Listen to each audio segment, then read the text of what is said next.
Salutations, my friends, and thank you for tuning in to another edition of Factions of Freedom. I'm your host, Noise Era, Freedom Faction, whichever one you prefer, and I entitled this episode, Mass Societal Programming, Arcana, Machina, and Extracting Anima Maya. Why? We're literally in the days of technology trying to harvest our whole existence from its portals. The Black Mirrors, also known as our cell phones / smartphones, are playing a huge part in what we're going to be dealing with in the ongoing future. Elon Musk rolled out the unveiling of his Neuralink technology, the brain-to-machine interface, and I felt like that required an entire episode to break down. What does MK Ultra on a massive scale look like? What happens whenever you have HARP technology being designed to harvest the mind and calculate the known world? What happens whenever society has been overtaken by interdimensional teachings? We'll be talking about demons, Regina Dugan, CERN, dimensions, parallel timelines, and so much more in this edition. But first, before we do so, stop what you're doing. Download the show notes. Follow along with all of the content that we do. There's a lot of gems in this show notes. We also have an opening statement prepared for the actual show as well. We did a mini cast earlier this week, the neural takeover, that will play a huge part in what we're discussing here. Will AI let us know our own history? Will we be able to become human once we let the genie out of the bottle? We also did an emergency transmission with Lori Alexander of the Underground Resistance Network, where we covered a lot of the curiosities surrounding Jeffrey Epstein. She was able to detail the levels of recruitment behind his whole hierarchy of evil, so check that out in the description bar below. Also, we are having Fellowship and Freedom this Sunday, so I hope to see you guys there, 5 p.m. to 7 p.m. at Mountain Standard Time. This is the last thing, and I'll let you guys on your way. The Space Force t-shirts are getting in. We will be extending those to the end of July, so make sure you guys go ahead and get that in there. Use promo code NINER for 30% off. That's promo code NINER, N-I-N-E-R, in all caps for 30% off. And with that being said, let's start the show.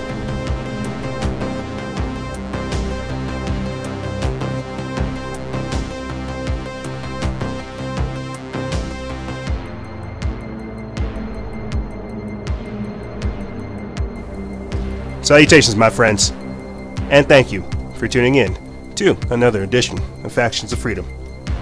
This is show number 904, season 9, episode 4, and I have prepared an opening statement. It goes a little something like this. Whether individuals of the human race want to acknowledge what we're going to discuss in this transmission, at this point, it makes no difference to me, simply because of the historical perspectives I continue to gain when assessing not only potential future events, but also practical solutions to combat our oncoming issues. You see, the world we found ourselves in at this point in time is almost a mirror of the world itself. It's fake. What we are tied into is a facsimile of the real. When I would play Kingdom Hearts as a child, it would have heavy symbology referring to this modern truth. The protagonist, Sora, was purposely entered into a slumber where he himself was copied into a completely different existence, creating a fractured persona named Roxas. Roxas had no knowledge of Sora, only memories of a person he'd never met. How could this be? Because Roxas was the memory that Sora had never met. You see, today is a lot like the world of Kingdom Hearts, and it's taken me almost 10 years to realize that. Big Tech, the technocrats and the engineers behind them, have taken humanity as a whole and subjugated us under the rule of their technocratic tyrannical control. Humanity has become hostage to a soulless entity that seeks to rob us of the very thing it cannot imitate: existence. The aforementioned facsimile of reality is social media, and now we have an entire generation claiming that the facsimile is reality. Now, can you blame them, though? With fake people, synthetic culture, artificial intelligence, and now fake news, can you really blame them? How will people know it's real when everything has been intentionally designed to rob them of their connection with the base reality that is nature? This was the goal of Satan, to exalt himself above creation, and now we found ourselves craving that which can never be real in the first place. We're lusting after illusions, caught in a dangerous self-delusion, an echo chamber of the facsimile. This episode isn't meant to update you on the nefarious plans of the globalists. monitoring Satanists or calling out the crimes of the corrupt. In fact, it's to show you how we're already steeped in darkness. And when I tell you, good people, that the fight is all we have, it's because we're already in one. It's the fight for the human race, your individuality, and our collective freedoms. This episode is designed to show you the current trajectory we are on and how, without some form of conscious awareness or conscious action, we will be automated out of existence. The dunamis of the human soul, the dynamic energy of the human soul cannot be extinguished. And while we wrestled not against flesh and blood, but against principalities and rulers in high places, we must remember that divinity isn't something misgiven. We were given this life, this chance, to do something greater than ourselves, and without the recognition of the threat, you cannot accept this mission. And with that being said, I want to say thank you for tuning in to this very special edition of Factions of Freedom. I've decided to take a break from covering hardcore news. I told you guys last week that we would get to Jeffrey Epstein. If you'd like to know more about that, listen to the episode I did with Lori Alexander of the Underground Resistance Network, where we covered that and more in depth. What we will be doing in this transmission is essentially breaking down how society is being broken down into categories and assimilated. The AI takeover is very real. The simplest thing to tell you, good people, is just last week, Elon Musk unveiled his brain-to-machine interface, the Neuralink. And I didn't want to let that go. I really didn't want to let that go, because I think what I'm really trying to tell you is we can't recognize danger. We can't recognize the times that we are in. You literally have somebody saying they want to hook your brain up to the machines. Back in the day, that would be considered crazy. The segments of this entire of this episode are called Mass Societal Programming. In this one, we're going to be talking about social media addiction, mental health, subconscious programming, neuroplasticity, social engineering, brainwashing, indoctrination, and so much more, because all these things are very real. During my research of trying to prepare for this episode, I found myself studying things like the Tree of Death, the Qilaffoth, essentially Jewish mysticism, and essentially how it talks about the idea of bringing down IQ, reducing your spiritual awareness, separating you from God. You see, we call it all the time Operation Degradation, the dehumanization agenda that's undergoing, but this was something that was known for times. And we'll talk about this, I'm sure, as well. I'm always telling you guys what is telling people to kill themselves. The way I get fired up talking about freedom, humanity, and where we're going from here. Something is out there perpetuating a certain signal that incepts certain people, that makes certain people susceptible to certain types of programming. You see, I've begun to realize that we are really, truly already up against waves and forms of the AI. People are just not aware of them. You see, earlier this week we did a Instagram Live that you guys can find on our audio podcast feed. I'll put that link in the description bar below, where we talked about some of this in depth. Things like the BMI, the brain-machine interface. Will AI let us know our own history? Mind control. And if we can opt out of something like this, I want to let you guys know that at the end of all of this, if I can do this the right way, at the end of all of this, I can hopefully paint for you a picture of these three trajectories I keep trying to tell us that we're on, of being a pro-human, a pro-almost superhuman individual, a half-human, half-cyborg entity, or just a fully automated human. If I can do the job appropriately, I can try to paint the picture for you of what that looks like. You see, people really have to understand the times that we are in.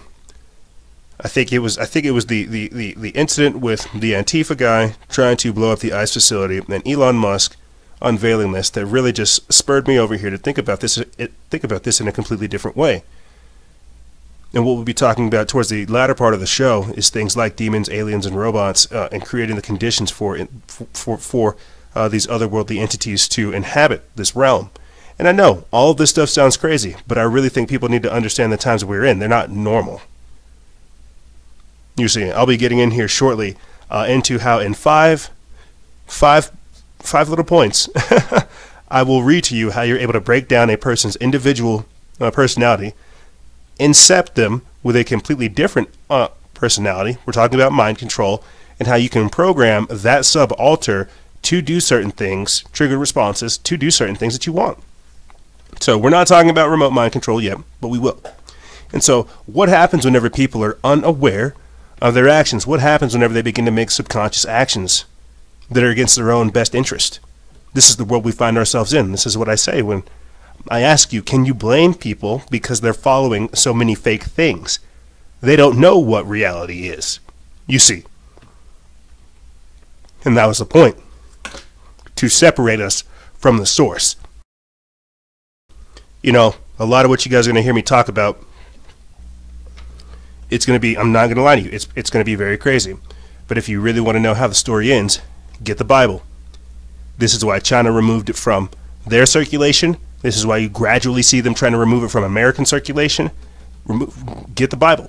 I'm telling you, I've been having this revelation lately, and I'm trying to paint a bigger picture for you guys about the ancient, abysmal, and dark evil that we are up against. You know, I mentioned it in the most recent Fellowship and Freedom episode, how things like the black cube of Mecca, how that's the final form of AI, you know, the black mirrors that we have right now, how they're already monoliths. Everything that you guys have heard me ramble about in one way, shape, form, or another, I am trying to compile it in an effective way, step by step, to show you how the surrendering of your will is the very last thing that these people need. And if you do not attach yourself to base reality and figure out who you are, they will program you and usurp you from reality, as you already see them doing with governments. It is some kind of technocratic, subversive force in the background that is designed to, as I said before in the opening statement, exalt itself above creation. And that's where we find ourselves. And with that being said, let's get into this. So, there was an article that popped up, and don't get too comfortable with me pulling up articles, guys. I'm not going to have a whole lot of those. This is going to be purely a notes, video analysis type of episode. But a few weeks ago, just last week or so, an article popped up that I really think shows how people are programmed and how this is part of the plan. As I said before with the Kilofoth, how the intention is to bring down IQ, bring down people's awareness and their spirituality. Right here, let me just get in this article and then we'll pick it up from there. Social media is making us dumb, angry, and addicted. And this is by Glenn Reynolds of Technocracy News. They put this up July 16th. And the reason I say this is because, again, with the Kilofoth, it's trying to bring, with the Kilofoth and the Tree of Death, bringing down your IQ and thus your spiritual awareness, so that you're not able to tap into these things. Just imagine the type of individual you would be if you could control your emotions and turn those into different types of perception capabilities. It's the same type of energy. You just need to redirect it to another aspect of your existence. But let's get into this article right here. It says social media giants have intentionally rewired the brains of their users in similar ways to drug addicts, as the release of dopamine is stoked by certain predictable triggers. Under addiction, behavior is easily modified. A few years ago, I noticed that I really enjoyed reading on airplanes and wondered why. After a bit of reflection, I realized that it was because I wasn't distracted by the temptation to check a device every now and then, allowing reading to be the kind of immersive experience I once took for granted. Now I make a point of semi-disconnecting every night, sitting down with a novel and a glass of wine with my computer and phone out of reach. I try to do the same thing when I'm reading for work instead of pleasure. Setting my devices aside so that I can read deeply and really think about things, but I always struggle, and I don't think I'm alone. I'm not suggesting something as simplistic as books is good, internet bad. There's nothing inherently good about books, such as Das Kapital and Mein Kampf are both books with murderous consequences, and books that obviously did nothing to improve the reader's critical thinking abilities, but the capacity for deep reading and deep thinking is a valuable one, and one that is being tossed aside for no particular reason. As Fulford notes, quote, universities report that students now avoid signing on for classes in the 19th century literature. They realize they can no longer work through Dickens or Charles or George Eliot. In his classic The System of Freedom of Expression, Yale First Amendment scholar Thomas Emerson wrote, quote, freedom of expression is an essential process for examining knowledge and discovering truth. An individual who seeks knowledge and truth must hear all sides of the question, consider all alternatives, test his judgment by exposing it to the opposition, and make full use of different minds. The kind of deep, wide-ranging, multipolar community debate that Emerson envisioned as a key to our system of freedom of expression is at odds with surface-skimming, tribal catchphrase-based nature of social media. Now, what is the author trying to tell you there? What is Glenn Reynolds trying to tell you there? That our language is being reduced. And as I've said before, if your language is being reduced, then what you can talk about is being reduced. And if what you can talk about is being reduced, then what you can think about is being reduced. And if what you think about is being reduced, then your potentiality, your overall potentiality and capabilities are ultimately being reduced. And that's the whole point, as I keep trying to reiterate, to bring down your IQ, to make you dumber. I know people don't want to hear these things, and I don't like saying these types of things, but you have to understand that stark warning from this is the world that we find ourselves in. I'm going to play for you guys now a clip of Sean Parker, as I did in the previous episode, who confirmed that indeed they were exploiting that vulnerability in human psychology to begin programming people. Here, let's take a listen. One of the founders of Facebook, the site's first president, Sean Parker, is now admitting that Facebook was designed to be addictive, and he's now worried about what that means for our children's brains. ABC's Ariel Reshef is here with the story. Good morning, Ariel. Good morning to you, George. Anyone who uses social media might admit it can be hard to tear yourself away. Now the former head of Facebook says that's exactly what the founders intended. And like the site he helped create, this morning, he has our attention. He's the billionaire brainiac who helped launch Facebook, otherwise known as the guy Justin Timberlake played in The Social Network. Drop the just Facebook. But now, former Facebook president Sean Parker is sounding the alarm about the potentially addictive nature of social media. Like, what is that doing to people's brain? Speaking at an Axios event Wednesday, Parker, who worked with Mark Zuckerberg to develop Facebook, with a bombshell claim, saying the site was intentionally built to hook you. That thought process was all about how do we consume as much of your time and conscious attention as possible. It's a social validation feedback loop because you're exploiting a vulnerability in human psychology. The 38-year-old mogul admits he, along with other pioneers of social media, knew what they were doing. We understood this consciously, and we did it anyway. Facebook estimates its more than 2 billion users spend about 50 minutes per day on its apps, including Instagram and Messenger. It literally changes your relationship with society, with each other. While the medical community has yet to classify social media as addictive like alcohol or gambling, one recent study found that participants who appeared to use social media most compulsively showed changes in the part of the brain that controls impulse. It's much more helpful to say, look, we're very vulnerable to this. It acts on us in many ways, in the ways addictive substances will. As for Parker, he now calls himself a conscientious objector to the site he helped create. Will you post on Facebook again? Of course. No, I post on Facebook all the time. I post on. I use these platforms. I just don't let these platforms use me. Now, Parker left Facebook in 2005 and now runs his own cancer research institute. He says he's now cut back his social media use because it's too much of a time sink. Irony there. We reached out to Facebook for comment. So far, we have not heard back. It does take a lot of time for a lot of people. Ariel, thanks very much. Well, hey there, GMA fans. Robin. Well, that's very true. A whole lot of different things there. The next clip I'm going to play for you guys, too. Again, just to reiterate this type of stuff. You have Steve Wozniak, the co-founder of Apple, telling you directly that you need to delete your Facebook. We're talking about privacy.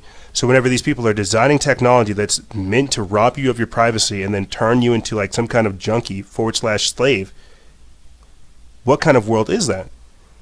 You see, as the co-founder of Facebook told you right there, of Fedbook, he told you to your face, they know that they're exploiting a vulnerability in human psychology. They know that through that social media, that social validation feedback loop, i.e. likes, shares, anything of that nature, that they can control you, that they can keep you coming back for more. No, and don't worry about what you're giving up, what's going to be on there, who's watching you. That crystal ball that I keep trying to tell you guys about. Just get on our platform. So I'm going to play for you guys real quick, just to get it on record. Steve Wozniak, one of the co-founders of Apple, telling you that you need to be careful about using things like FedBook. With the CEO of Instagram about, are our devices listening to us? Like when we talk and you have a private conversation, should we be worried? I'm worried about everything. I don't think we can stop it though. But everything about you, I mean, they can measure your heartbeat with lasers now. They can listen to you with a lot of devices. Who knows if my cell phone's listening right now? Alexa has already been in the news a lot. So I worry because you're having conversations that you think are private or think you're to yourself. You're saying words that really shouldn't be listened to because you don't expect it. But there's almost no way to stop it. People think they have a level of privacy they don't. Why don't they give me a choice? Let me pay a certain amount and you'll keep my data, more secure and private than everybody else handing it to advertisers. If you post something and I like it, I check, I like it. Yeah. I like it, but the trouble is my like's not going to you. In my head it is, but my like is going to the advertisers. Should we get rid of Facebook and Instagram, or should we just not talk when we're on with the CEO? I think that's a question that everybody should be asking themselves, and I do like the idea of paying for your privacy because that is something that we see happening here in the future. But let's talk about this because we're already in the vein of talking about social media, social engineering, programming, as we said before, exploiting that vulnerability and human psychology, changing your relationship with society, with individuals, messing with things such as impulse control. Let me get into, as I said before, that 5-point plan of mass societal programming phases. Here, and you guys I intentionally wrote this for someone like myself to read it. It's dark comedy, but essentially what we're talking about is being able to program people. So please bear with us, and here we go. Step 1, remote hypnosis. If the subject can't tell that they're under a form of hypnosis or actively engaged in some form of a trance, then immediately they have surrendered both their conscious and subconscious mind, which can be further altered for manipulation. Once the subconscious mind has been accessed, it can be manipulated in a sense where some of its actions or the thoughts are unrecognizable by the individual's conscious state of mind. Step 2, MKUltra. After being induced into the trance-like state via remote hypnosis, the individuals are in a suggestive state where cognizant actions aren't recognizable. Thus, the individual becomes foreign in their own body. Congratulations, you've successfully mind-controlled someone and splintered them from themselves without even knowing. Step 3, trigger responses. Things like behavioral patterns and pre-programmed responses. Orange Man bad. Now that the subject has been successfully rendered helpless through the methods mentioned above, the incepted personality has to have some connection to real-time events, i.e. trigger, or some form of activation which calls forth the persona which has been inserted. Music, movies, keywords, phrases, or even ambiguous sentences can act as a form of activation to drop the subject into the trance-like state that was mentioned before. Step 4. Programmed alters. Fractured personalities, dissociative identity disorder, multiple personality disorder, and unconscious personalities. Let's all assume that your curiosity didn't subside by producing one incepted personality, and let's also say that you're curious as to how far you're able to splinter a person from themselves. Once you've successfully mastered the techniques discussed above, other variations of the programming may yield surprising results. Having a male or a female, then having a 12-year-old versus a 30-year-old. They all might, yield surprising results. And in conducting these experiments, you've begun to notice immutable similarities between the personalities, the subject, and the experiment itself. Step 5. Cybernetics, large-scale activation. Once all of the aforementioned practices have been mastered, what would mind control on a massive scale look like? How could you subconsciously program an entire society? Well, you would have to induce the conditions of step 1. Get them into a trance, and once you've established that link, you're able to scale up from there. And let me tell you, gang, this is already being deployed on the populace. And I have to talk about that after telling you how you have had your vulnerability, your psychology exploited. When I tell you that to a degree we've all been programmed, it's true, even us over here. But why do I tell you all the time to remain vigilant, to stay vigilant? Because your adversary, the devil, roams about like a lion seeking whom he may devour. And if you're not able to recognize danger, if you're not able to recognize threat, if you're not able to recognize what is someone else's versus what is yours, how will you be able to fight? You see, people don't ask these types of questions. People don't think about how they're being programmed. And I think the easiest way to say it is more of these, I need to stop saying this, but we're always talking about the weak-willed people who aren't able to recognize the programming that they're underneath. This goes into the triggered responses that we were talking about. Orange, mad, bad, just react, America sucks, all of these other things that you see happening. It's because these people have personalities inside of them that have been nurtured, and whether or not they take the time to react to it, it is still compounding information. It is still aware. It's a subaltern personality. We are literally in the days of fractured people walking around. You see, this is why mental health is a very real issue. You know, later on into the transmission, I have a diagram right here, but later on into the transmission, I'll be talking about how you're hearing me in the 1.5 reality, the 1.5 digital world. And then there's also the base reality and the spiritual world, and there's higher dimensions in reality outside of that. But people don't even understand that they're here in base reality. They've removed operating in base reality and only want to operate in that digital world, that facsimile of the real. You see. So what happens whenever you have swaths of people who are disassociated from reality and tune into the facsimile, tune into the digital, tune into the image? You see, this is Plato's cave. This is whenever people can begin to be programmed. And so whenever people talk about AI, and this plays a huge part in what we'll talk about in the next segment, when people talk about AI, machine learning, artificial intelligence, and how intelligent it really is, I always fire back saying, well, think about how smart we truly are. Think about what we've been able to create. We're trying to give it all over, though. You see, we're giving over our individuality, and this ties into the tree of death. Why they have to bring down the IQ. Because emotional intelligence is a real thing. So is spiritual knowledge. There are so many different dimensions to existing that they are honestly trying to have us operate in the one that they want to create. And I think people have to understand the dangers of this.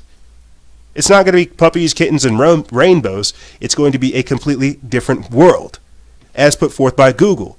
Look at the reality that Twitter is trying to create with its censored platforms. Could you imagine a reality where you're able to hook into it? Just like that. You see, I want to talk real quick about the tree of death to you people, so people understand, why the transgenderism is being put out there, why pedophilia is being promoted, why we're seeing a swath of drugs just being deployed onto the people, why there's diseases popping out of nowhere, and why, as you hear me say all the time, to where it doesn't seem like goodness, wholesome, and decency is being promoted, while they want more decadence and debauchery.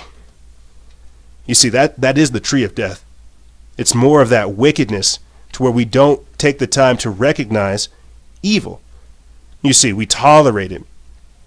So it's the frog in the boiling pot analogy that everybody's already familiar with. You see, what we're talking about to a degree is the left-hand path. And for people who don't know what the left-hand path is, it's just people who are designed to obstruct things. We've entered into a completely different age, you see. It's the inversion of reality, the externalization of the hierarchy. And because so many people have fallen prey to this form of mass societal programming that we're undergoing and that we are underneath, as I keep trying to reiterate to you, they are creating the perfect conditions for something to take them over. Let me talk about this real quick, and I'm just pulling this up from Google. This is the tree of death, the Kilfoth. It refers to Jewish mysticism, which is peels or shells, the representation of evil or impure spiritual forces. It's the polar opposite, so the holy Sephiroth. It's the realm of evil is termed Sitra Achra, or the Achra, which is the abyss. And before we enter into the abyss, this world they're trying to take us into, this black cube, the black mirror, we have to willingly accept it. You see, we don't get the ticket to hell without accepting and wanting it first. And when I tell you guys that something is out there promoting this death cult, this surrendering of your will. Like, why is it that we always have in some kind of mythology, and they're promoting this even in Hollywood, why is it that there is always some kind of alien force or some demonic entity or some extra dimensional, whatever you want to call it, something that's always saying, join us, join us, join us, join us. Why is it always, and it's never shouts it. It only shouts it whenever you kill, whenever you're trying to exterminate it. But why is there always some kind of external force that's saying, join us, join us? This is that collective conscious. This is that siren song of technology I keep trying to reiterate to you guys. Something is out there telling these people to kill themselves. Kill or convert. That's how technology is. 1 and 0. Kill or convert. Either kill this person or convert them. If they can't convert you, they're going to kill you. Join us. Or die. And that's what they want. And if they can break you down to where, again, you can't even recognize a threat, you're probably going to join them. You see, again, just to bring it back here into base reality with you guys, that Antifa, domestic terrorist guy that I had mentioned in the previous episode, more like him are going to happen because they have been intentionally radicalized by misinformation. And so these are these weak-willed people. I have to come up with a diagram that shows you guys that the Terminator world that's already been put out there, it's gradually being created. Imagine just like a pyramid. That is the AI. And then imagine tanks, drones, and all the other machines designed to protect that AI. Then go down another layer. That's whenever you have the Arnold Schwarzenegger robot-style Terminators, you see. Then you have the builder robots. And so I have to create a whole diagram to show you how there are stages to this. And the 5G, the cell phones, the social media, the social engineering, the technocratic tools used by the elite are part of it. They've already signed over, you see. And so that's why when we really get down to this, we're going to be talking about a lot of metaphysical, technological, spiritual, scientific, and sometimes even prophetic stuff, because this isn't a simple matter. You see, the surrendering of the will, the abdication of the human soul. When we talk about freedom, we really have to understand what's going on. We truly do have to understand what that looks like. I just want to fire through real quick some of the things within the tree of evil, within the tree of death, that mention these types of evil that I don't think people understand. Because as we move forward into this future, and this goes back into recognizing danger, developing who you are, the side that you've chosen, and just committing, I'm telling you, it's going to intensify. So I want to fire through some of these types of evil to be aware of, because the AI, and let me just run this calculation for you, the AI is going to be beyond smart. If we're giving 1% of ourselves to it every other day, how many people are in the world? 1% to 2%, right? Multiply that 1 to 2% times 8 billion. That AI has 16 billion% intelligence from everybody in the entire world. And so we've got to think about what kind of information it's going to know and what kind of world that's going to look like. That is the mark of the beast, you see, because it will be omnipresent. And if people take Elon Musk's brain-to-machine interface, they will obviously have this image projected into their body. You see, let me get into these types of evils. Whenever I tell you again that evil is evolving, you have to understand your adversary. There's positive evil, what I would consider adversarial evil, negative evil. You see, evil that just goes on, that they just perpetuate. Necessary evil, I would also consider that in the vein of the adversarial evil. Non-necessary evil, where children die and there's no understanding of it. This is just sometimes how it happens. Dualistic position to evil. A monistic position to evil. Evil as the material world. Personal evil. Impersonal evil. And complementary evil. But I'm sure you're wondering, what does this type of, why are we talking about evil in relation to technology, mass societal programming, Jewish mysticism, and stuff like this. Because this all talks about decadence, degradation, dehumanization, drugs, alcohol, how we speak, mindfulness. You see. But if people don't take the time to recognize any of these types of things, well, then you're probably a part of the masses, the zombies that just continue to consume and destroy, taking more of that poison. You see, because you have to recognize evil in order to exterminate it. If you don't, it will consume you. And that's how the programming works. They're getting us into a position to where we accept evil. I didn't talk a whole lot about neuroplasticity and how all of this works with our thoughts, our actions, and how they're having us be more debased and becoming this beast man so they can take us over. You see. But you have to understand that essentially what we're discussing in one way, shape, or form is just that. Is the surrendering of the will. But that's what they need. They don't need thinkers. They don't need people that want to build things. They need useful idiots. They need people who don't think for themselves, who cannot think, that don't want to think, that find it dangerous to do so. They will use that brain power against you. What we'll be getting into here in the next segment, techno-fascism, harvesting the mind, using technology to calculate the, quote, known world. You've got to understand that there is so much beauty to you as an individual and to you as a human. And we all know this. But the controlling elite have created a system to harvest your divine energy. These are let me tell you about the days that we're in, and then we'll take this quick break. We are in the days, and this is why I always walk around with the Project Stargate, Project Cinderlane, Project Sunstreak, and Project Grillflame documents to tell people about the abilities that they have in relation to telepathy, psychokinetic potentiality, psychoenergetic abilities, and so much more. You have telepathy. Heck, we even have the technology to monitor telepathic thoughts and telepathic readings. You see, but we even have the technology to stop those telepathic thoughts from reaching the destination of another human being. We have it. But because we are literally at the stage to where we don't even think we have telepathy, we've already defeated ourselves. You see, this is why they're giving us the drugs. This is why they're giving us the alcohol, the sex, the nonsense, the garbage, the horrible art, the things that don't tap into what is divine, what is ethereal, what is the mysterium. When I tell you that people don't want to know God, that people don't want to understand spiritus, the dunamis of the human soul, what do you think that is going to do to society as a whole if no one wants to be divine? If no one wants to really reach into what motivates all of this that we have going on, they tell you to obey.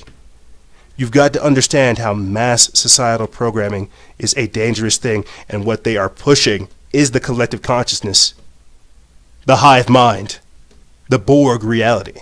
I try to talk to you about the beta Borg. That ties in again to the steps that we're in right now, the phases that we're in with the AI, the beta Borg. You've got to learn to resist groupthink in order to survive, and in order to do so, you've got to understand you. You've got to have some hard calls and really truly reflect as to who you are. This segment I wanted to talk about so much more, but there's only so much time and so many different examples. Briefly, knowing about who you are. I'll say, I know I said we'll take a break after this, but we'll take a break for sure after finishing off this, because it's a powerful way to finish it. The full human. Knowing who you are is a part of all of this, because they are trying to rob you of your individuality and rob you of your power. Rob you of your legacy, of your history, of your culture, and who you are, your soul. The full human, you guys hear how excited and carry on and almost theatrical I get using these words, the passion I have. Imagine if we were able to channel that passion, as I said before at the start of this transmission, into sense perception, into what I just said with the psychokinetic potentiality. Imagine if we weren't so emotional and reactive, and we were able to redirect whatever energy that is into something productive, something beneficial. That's a lot of what the mindfulness practices should be.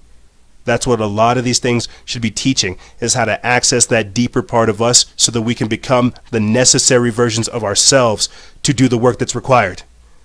Because where we're going, it's not going to be easy. And if we're just reacting to every little news bit that's out there, they've already won. They've already programmed us to accept their external stimuli. We have to begin to develop our own.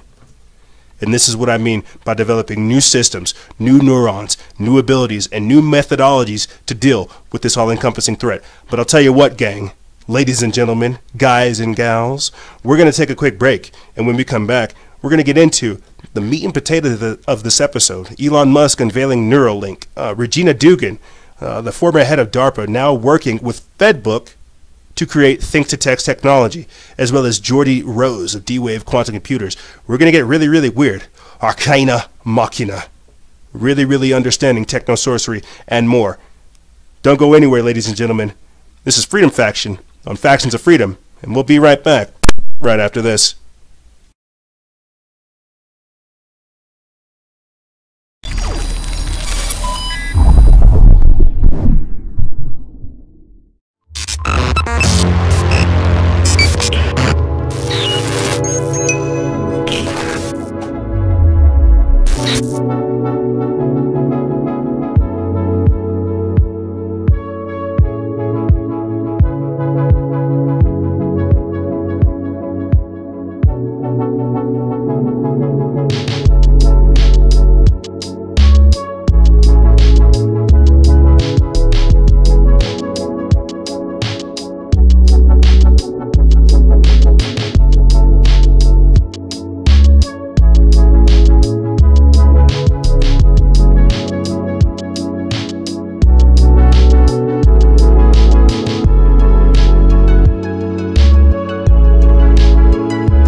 Salutations, my friends. I'm here to talk to you about, that's right, CBD oil.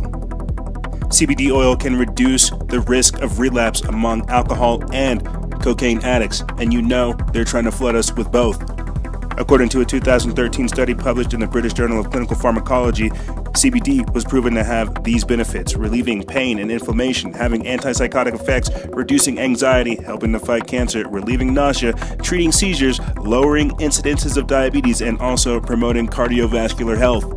Realize that in 2014, Purdue Pharma received FDA approval for an opioid drug that claimed to help curb the opioid addiction. This will actually help you curb your usage of opioids as well as your reliance upon them. And remember, guys and gals, stay vigilant. Expose lies and share truth. This is Noise Era, Freedom Faction, out.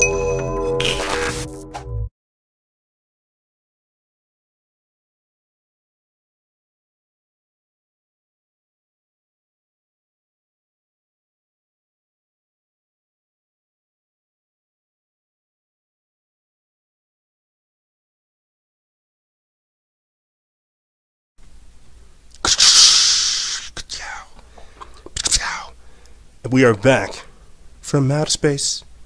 I just walked in, found you here with that sad look upon your face, and I'm a really big, silly nerd, and I didn't know how to come back in with this, so I just kind of winged it. Yep, this is your host. This is who you tuned into. Thank you for tuning into this segment. You know, I have to add a little bit of levity to the situation because what we always cover on every single show is increasingly becoming intense. And at the end of the day, I'm the kind of guy, as I was reading that article earlier, Glenn Reynolds, hearing her talk about getting wine and reading a book and doing stuff like that. It's very true. I do that as well. I'll listen to me. I get like some wine. I go out there. I go water the garden. You know, take care of my plants. Read the Corpus Hermeticum, or the Bible. You know, or of magic and alchemy. Unfortunately, I heard this past week that Rosemary Ellen Guiley, the author of so many fantastic books and such a great woman, such a powerful woman, I heard she passed away. So rest in peace to her. You know, but that's what it's really about, is getting back to the source and getting back to the root of things, of knowledge, of wisdom, of truth, of seeking love, understanding God, understanding the nature of reality. You know, AOC, Donald Trump, all these people, all of them are literally designed to incite a level of radicalized ignorance that people don't understand. And because I know we are not having real conversations about deeper things, and this is why I get so frustrated sometimes having to cover the politics and the news, because it is just so mind-numbing. It's a waste of energy, you know. And I know we have a lot of stuff going on. It's just it's all mush. And if people really get back to source, read more books, take care of nature, get your hands dirty, go build something, go connect. You know, we wouldn't have all these problems. But because we have all those people that I talked about before in the previous segment, these I need to come up with another term, but these weak-willed people who have been programmed, we have more of them. The meek shall inherit the earth. And that's why it's important that we still get this out there. So regardless of having an awareness of these truths, it doesn't matter, because it's because of the people who want to know this stuff and want to make the decisions in their life that we do this. You know, because I'll say this and then we'll start the segment. Rosemary Ellen Guiley, I'm sure, didn't think that she would ever influence somebody like me, but she did what was right, and she did what she did, and she's a powerful person for doing so. You know, we've lost Stanton Friedman, Rosemary Ellen Guiley, Joe Hagman, Art Bell. We're losing so many of the greats that it really does put some of this stuff into perspective. It's not a joke, any of this stuff. I try to add the theatrics to it to add a little bit of levity to it, but this isn't a joke. This truly is the time frame that we are living in, and that's why it really is not only an honor to be here, but crazy to be doing all of this, because it makes it that much more real. So with that being said, thank you for tuning into this segment. We're going to be going over techno-fascism, harvesting the mind, using technology to calculate the, in parentheses, known world. Arcana, Machina. And so techno-sorcery. This is something I'm sure you guys are, for our hardcore listeners, I'm sure you're familiar with me always referencing this. Techno-sorcery. Techno-pharmakeia. You know, we're going to be getting into Elon Musk, sacred geometry, numerology, the simulation hypothesis, the electric universe, the Mandela effect, timelines, parallel realms, mirror universes, stuff like this. Why is all of this stuff coming out now? Why is it so important? You see, as I keep trying to tell you, good people, we are the vector points for some pretty crazy stuff, and it can't get here unless it uses us. So we're going to listen to Elon Musk talk about his Neuralink product, his Neuralink presentation, and we'll comment on it afterwards. That's the simplest way to say it. This is basically what sparked this entire presentation, if you guys want the truth. I saw it. I saw the presentation. I saw that really people didn't talk about it in the context that I feel like it needed to be talked about. What we're essentially talking about, if you ask me, is, again, the abdication of our existence, who we are as a people, the matrix, let's just call it for what it is, building the matrix, the autonomous society, giving over our individuality, giving over freedom, giving over our soul, you see. And I know this all sounds like fantastic stuff, but you've just got to understand the layers at which all of this works. If you guys haven't watched it, or you've been living underneath a rock, there's this show out there on Netflix called Black Mirror, and in the episode titled San Junipero, they cover this to the nth degree. And what that essentially is servers, Google servers, machine servers, computer servers that house human souls. And that's all I could think about when hearing about all of this. But with that being said, let's listen to Elon Musk giving his presentation on his new product, the Neuralink. So that video was not Shutterstock. That was actually Neuralink. So that's actual video from the company. So if you want to get a sense for what it's like to work at Neuralink, that video is indicative of the atmosphere of Neuralink. It's an incredibly talented team, and you're going to hear a lot from them tonight. So we're going to actually go quite into depth on what we're doing, why we're doing, how we're doing it. And I'm just incredibly impressed with the caliber of talent at Neuralink. And in fact, the main reason for doing this presentation is recruiting.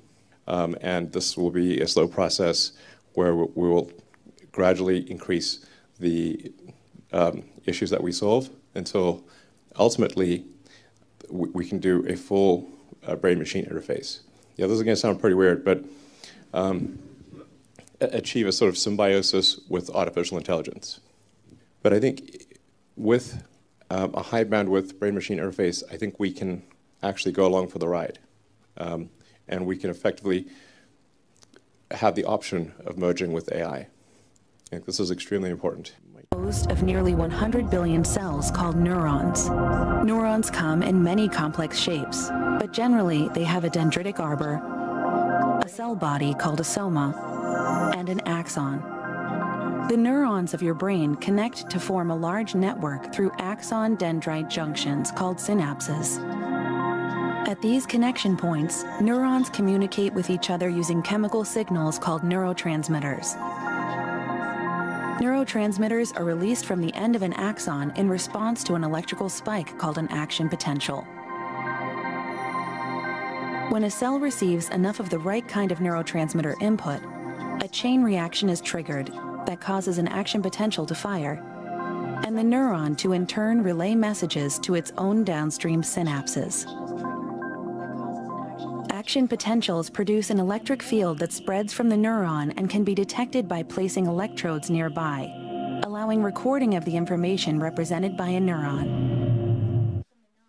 Our goal is to record from and stimulate spikes in neurons and do so in a way that is orders of magnitude more than anything that's been done to date, and safe and good enough that you can, it's not like a major operation. It's sort of equivalent to sort of a LASIK type of thing. So this is in contrast to the best FDA approved system, which is like a Parkinson's deep brain stimulation thing, which would have on the order of 10 electrodes. So the system, even in version 1 that we're going to unveil today, is capable of 1,000 times more electrodes than the best system out there, and they're all read and write. So this is really quite, I mean, for something to be 1,000 times more than what is publicly approved is quite a big difference. So there's very tiny threads that are about a tenth, roughly, of the cross-sectional area of a human hair. So they're extremely tiny threads. In fact, the threads that we have, like I said, even in version 1, are about the same size as a neuron.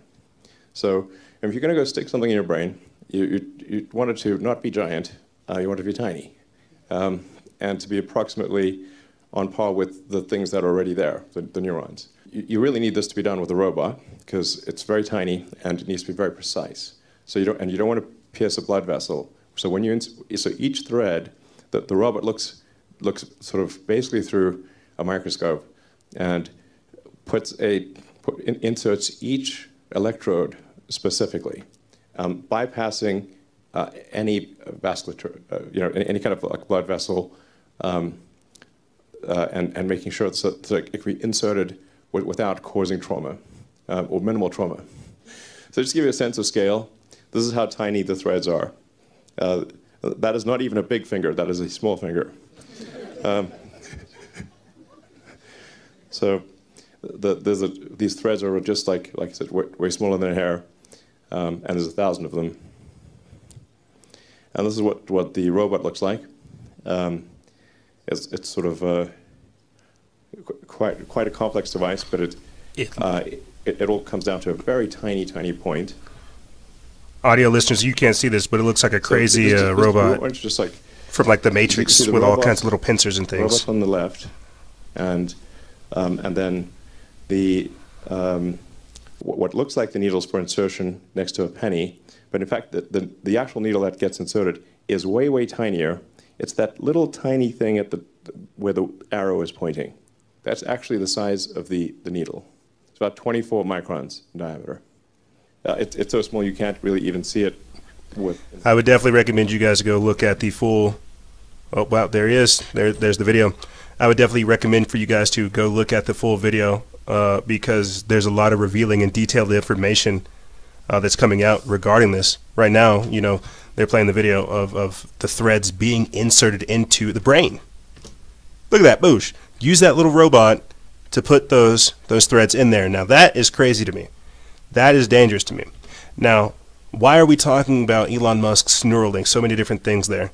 Using robots and minimal trauma for non-invasive surgery, for not really invasive surgery, to put chips in your head, to put wires in your head. And as he said, right now it's read and write. So they can read the information and also put information in there. And more of that's going to we're going to see about how all that develops in the future. I'm telling you, it's going to be a very, very interesting future that we're going into. So just think about that. They want to be able to mimic the human body using these different types of threads, using these different types of technology.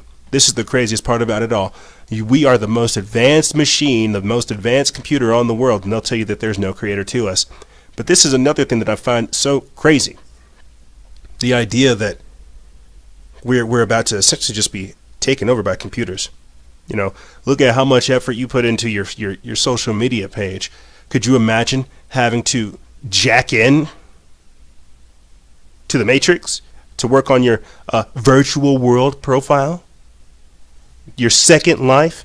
You see, a few months ago, possibly even like almost a year ago, Elon Musk warned about an immortal dictator from which we could never escape. And I thought that was so telltale. It's just mind-numbing to me because here we have Elon Musk going on Joe Rogan telling us about the dangers of AI just for him to create something of its own, for him to create his own interface with AI. His reasoning behind that was, well, if you can't beat them, join them. You see, really think about that. And not only his idea behind creating his own brain-machine interface, because Mark Zuckerberg is working on one as well. We'll play for you Regina Dugan here shortly after this. But the whole idea behind this, behind creating the neural lace, is so that we could interface with AI before AI develops something to interface with us. And I say that because, well, they already are working on something. You see, it is already becoming conscious and sentient in its own right. And because we don't necessarily have our own means to defend ourselves against it, well, it's about to come for us. So Elon Musk decided to do just that, to create something so that we wouldn't have to accept what was being given to us. And it sounds even crazier, this next thing I'm about to say, but I can only say it because we're covering this.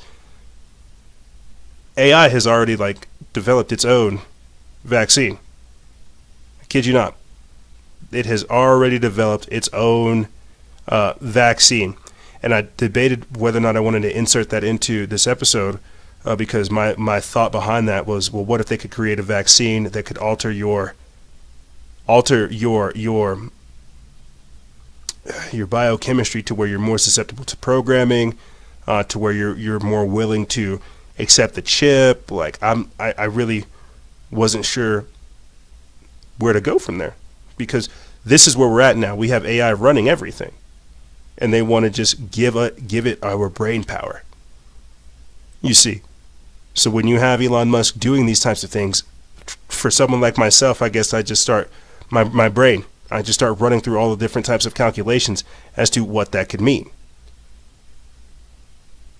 You see, and then and I think this is just important too. The reason Elon Musk gets thrown out there to the public is because everybody likes him. He did all the right things right off the bat, made everybody, like him. Electric cars, spaceships, super cool stuff. But I also don't think a lot of people understand how the wizardry that Elon Musk and others are engaged in, how it all works. They have to tell you in order for it to have twice the effect. And when Elon Musk went on Joe Rogan's podcast to tell them, using fear, about just that, about the AI takeover, he knew what he was doing.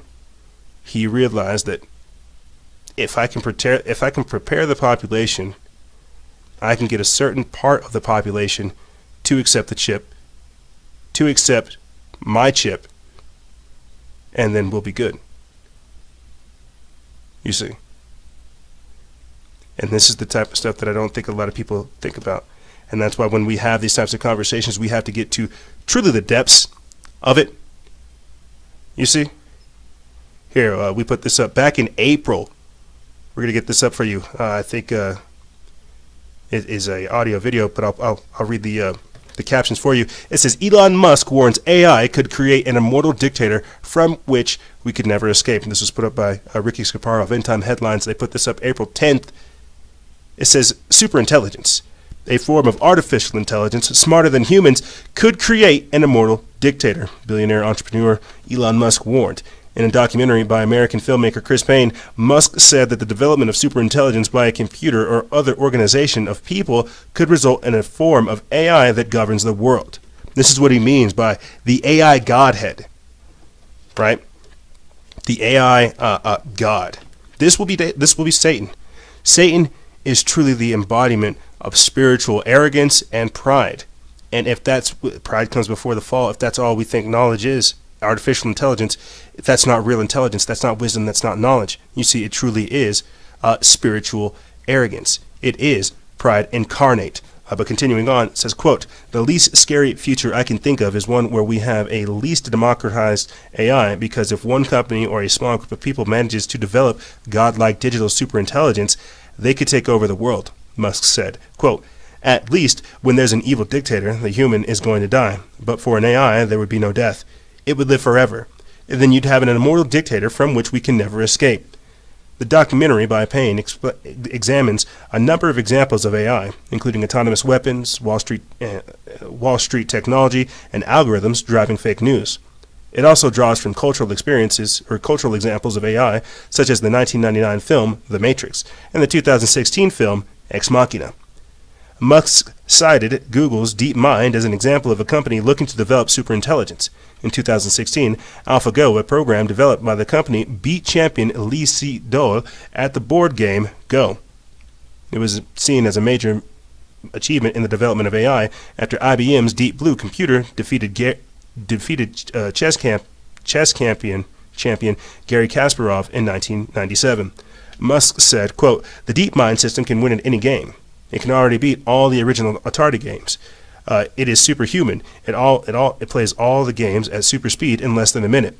The Tesla and SpaceX CEO said that artificial intelligence, quote, doesn't have to be evil to destroy humanity. Quote, if AI has a goal and humanity just happens to be in the way, it will destroy humanity as a matter of course without even thinking about it.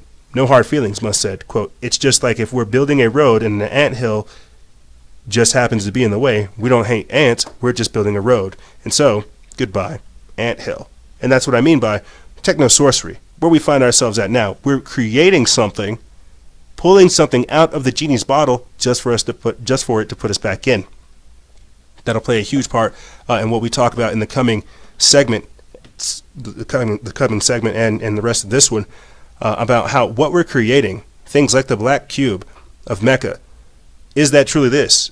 Are we already living in a time period to where we're creating our downfall? You see, well, before we get into some of that goodness, I want to play for you guys a quick clip of Facebook's head of Building 8, Regina Dugan, talking about your brain, neurons, and why it's important to really try to guard your thoughts these days or into the coming future. These people have the technology to harvest your mind, take from it the thoughts, and then translate it. As I mentioned in the previous segment, having the ability to monitor telepathy and monitor psychokinetic energy. These people have the ability to monitor your thoughts, to take them from your brain, you see, and then put them and make them public. But here, this is retired head of DARPA, now the head of, well, now she's not retired, but former head of DARPA, now the head of Facebook's Building 8, Regina Dugan, talking about think-to-text technology. Let's listen. The bandwidth equivalent of a 1980s dial-up modem. So, here's what we have. 4 HD movies per second streaming over a 1980s dial-up modem. Speech is essentially a compression algorithm, and a lossy one at that. So what if you could type directly from your brain? Think of it more like this. You take many photos, you choose to share some of them. Similarly, you have many thoughts. You choose to share some of them. We're talking about decoding those words, the ones you've already decided to share, by sending them to the speech center of your brain. A silent speech interface, one with all the speed and flexibility of voice, but with the privacy of typed text. Now, Mark Chevalier is the lead for this effort. He's a physicist, neuroscientist, and 6 months ago, he had the idea that this might be possible. Today, we've assembled a team of more than 60 scientists, engineers, and system integrators. They specialize in machine learning methods for decoding speech and language, in optical neuroimaging systems that push the limits of spatial resolution, in the most advanced neural prosthetics in the world. And we're just getting started. Together, we have a goal of creating a system capable of typing 100 words per minute, 5 times faster than you can type on your smartphone, straight from your brain. Did that creep you out a little bit? Did that paint that picture? I'm trying to tell you, maybe she's working with Elon. Because you know DARPA... Let's suppose that you're writing a really important... You know DARPA is working with Elon as well to develop its own brain-machine interface. Like it's all one big group, and you're not in it, as said by George Carlin. But putting that type of stuff out there, think-to-text technology, Fedbook being involved in this type of stuff, Fedbook, DARPA, all this type of stuff, really try to understand the brain-to-machine interface reality we're moving into. They understand that because we're hitting a somewhat critical mass with smartphones, they need to start developing the new device. Well, there's no new device other than yourself. You see, they have to figure out how to hijack reality, how to hijack what is normal. You see, we don't get into things like sacred geometry and numerology, astrology, astronomy, cosmology, and chronology and stuff like that. But when we're beginning to talk about what we're talking about these days, running calculations, quantum computers, artificial intelligence, machine learning, hijacking the natural human frequency using technology, we have to. And this might be something we do more so in the future. We haven't prepared it for this one. But essentially what I'm trying to tell you guys is that all of the computers and all of the AI, some of them being public and some of them being private, some of them are being all ran and being used to calculate what I said before at the start of this transmission, the, quote, known world, the information that's available, you see. And because of where we're going to go into the future, they have to develop even more advanced systems. I ask you guys, I joke about this all the time, you know, who could come up with the formula for the wind? You know, who could calculate the speed at which the ocean moves? Because it's always moving, you know.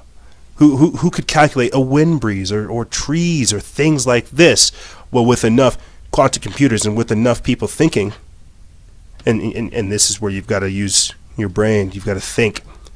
Computers and brains are two different computational systems that can yield surprising results. And if they can get both factors, both vector points, the brains and the machines, working on the same problem, it'll be done twice as fast with completely different perspectives. You see, what I'm trying to tell you is they're going to conscript our minds to try to hijack us out of this reality. That's the whole point. That's why these people are always saying, is this the real world? We don't know. Elon Musk, he's always talking about the simulation theory. Or the holographic universe? Are we living in some sort of advanced video game, some kind of advanced virtual reality world where we're just being projected into these bodies? Again, we are the most advanced machine on the planet, and they will tell you that we have no creator. And so that's how this deception works. You see, that's how it works. Yes, our consciousness is being projected into our bodies.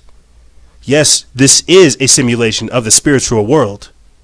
But no, no, this didn't happen by accident. This did actually take place. Here, this is why this is so perfect. Let me get into this article right here. This is by Jeffrey Grader of Now the End Begins. They put this up April 11th, literally a day after.